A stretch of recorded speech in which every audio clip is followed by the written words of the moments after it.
નમસ્કાર, જય હિન્દ, જય ભારત. ગુજરાત 20 ન્યૂઝમાં આપ સૌનું સ્વાગત છે. જે કંઈ ફાયદા થાય છે આપણા શરીર માટે, આરોગ્ય માટે, તો એની જે આપણી ક્ષમતા છે એ ક્ષમતા વધે છે અને આપણા શરીરને ઠંડક રહે છે અને રોગપ્રતિકારક શક્તિ પણ વધે છે. અને આનાથી આપણને ઘણા બધા રોગ એ થાય છે કે જેવી રીતે આપણે ચામડીના રોગો હોય એને પણ આપણે ફાયદો થાય છે આ રસથી.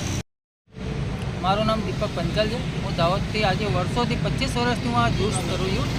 અલગ અલગ પ્રકારનું આમળા, બીટ, કારેલા, એલોવેરા, દૂધી, સરગવો ને આ લીમડાના ફાયદા ડાયાબિટીસ માટે, કેન્સર માટે, બધા માટે કામ લાગે. 1000 જાતની બીમારી માટે લીમડો પીવો અને તાજો શુદ્ધ બનાવું છું. ને બીજું સ્થળ જે આપણે શાહ જવાહરલાલ મણીલાલની દુકાન પર એની પાસે જ છે આપણે. ફ્રી ઓફ કોર્સમાં એનામાં મારે હું ડેન્ગ્યુની 24 કલાક ફ્રી સેવા કરું છું. ને મારો સંપર્ક કરવા માટે મંડાવ ચોકડી અણુશ્રી કંકન સ્ટોર પાસે છે.